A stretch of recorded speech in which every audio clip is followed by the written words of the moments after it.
Welcome to the League of Legends Champions Spotlight, featuring Sejuani, the Winter's Wrath. Sejuani is a mobile tank who specializes in slowing and disrupting the enemy team. Through a variety of crowd control effects and constant damage, Sejuani makes her opponents choose between getting worn down or spending tons of effort just to push her away. Sejuani's passive is Frost. All of Sejuani's basic attacks apply Frost, which slows her target's movement speed for a short time. Arctic Assault causes Sejuani to dash in target direction, damaging and additionally applying Frost to all enemies she hits. If Sejuani hits a champion with Arctic Assault, she immediately stops the dash. I take rank 1 of Arctic Assault at level 2, maxing it out by level 13. Northern Winds damages all enemies around Sejuani every second for a few seconds. Enemies afflicted with Frost take even more damage. I take Northern Winds at level 1 when jungling and max it last. Permafrost converts the frost on nearby enemies to permafrost, dealing damage and increasing the slow. Targets suffering from permafrost still count as frosted and take bonus damage from Northern Winds. I take permafrost at level 3 and max it by level 9. Glacial Prison sends out a skill shot nuke that explodes at maximum range, or on the first enemy champion it hits. All enemies in the explosion are damaged, stunned, and given the frost debuff. A champion who is struck directly receives an even longer stun. On Summoner's Rift, Jungle Sejuani can best be described as a ganking jungler. You should try to gank more than you would on your average jungler. I head to the top lane behind Malzahar. I only activate Northern Winds, saving my other spells. After he flashes, Permafrost locks him up for Arctic Assault, picking up First Blood. Let's talk about counter-jungling. When fighting against junglers, your opponent's Ancient Golem will typically respawn a little after 7 minutes into the game, so I check to see if I can steal it. I ward the river below to watch for incoming ganks, and I scroll over to see Amumu hasn't picked up that buff. I keep an eye on the minimap, noticing that Amumu is still fighting at the bottom. Malzahar is still at top, but everyone else is missing. Remember that stealing a buff has no use if they just kill you and take it back, so make sure you have the ability to escape with your life when attempting counter-jungling. As soon as the golem falls, I immediately run down, which is exactly when Victor and Amumu come in to gank me. Arctic Assault and Flash barely create enough distance for me to escape with their buffs in hand.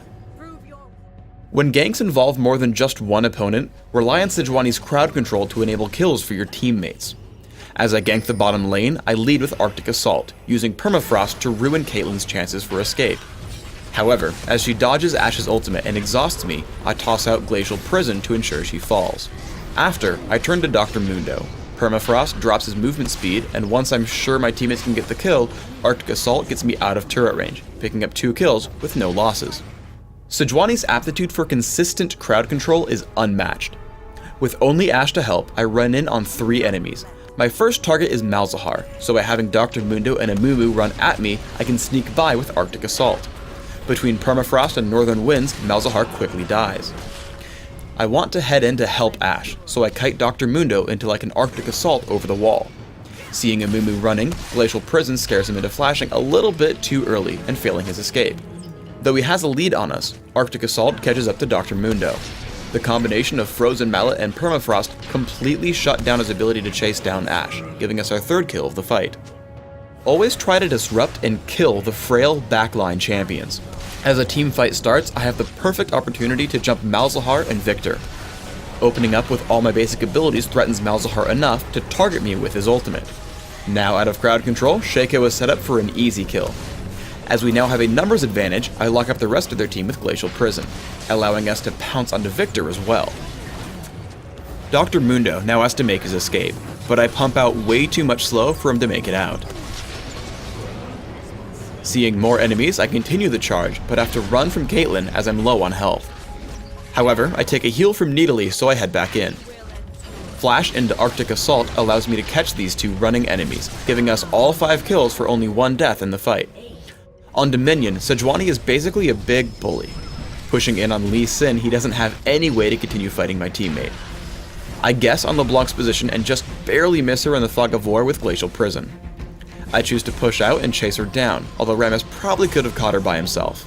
However, we're able to quickly turn back onto Lee Sin, killing him before he's able to really move anywhere thanks to our combined crowd control effects and damage. Her durability also lets Sejuani charge into some fights before her team arrives. I head in on LeBlanc and Riven, stopping their captures of the refinery. I hunt down Riven, keeping her from escaping despite the champion's remarkable mobility. My slows enable the kill for Kassadin, and we regroup to take back the refinery.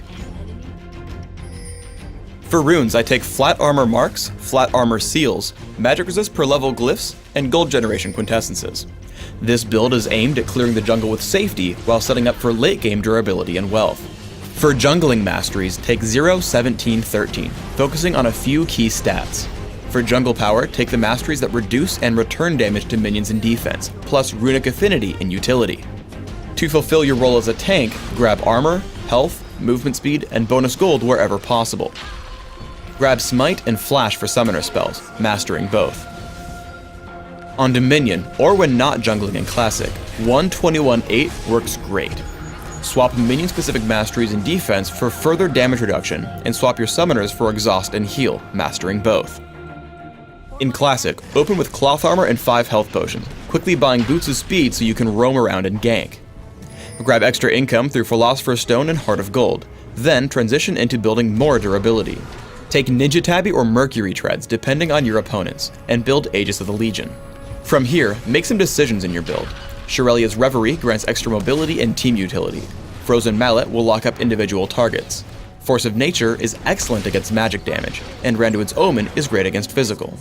In Dominion, all the same items are quite useful. Open with a Philosopher's Stone and Boots of Speed, and look for the same items as before. Take defensive boots to counter your opponents. Build as much durability as you'll need through items like Randuin's Omen and Odin's Veil, but try to build additional disruption, damage, and utility through Frozen Mallet, Sunfire Cape, and Shirelia's Reverie. Thanks for tuning in to the Sejuani Champion Spotlight. Please subscribe to the Riot Games YouTube channel above, and don't forget to thumbs us up just below the video.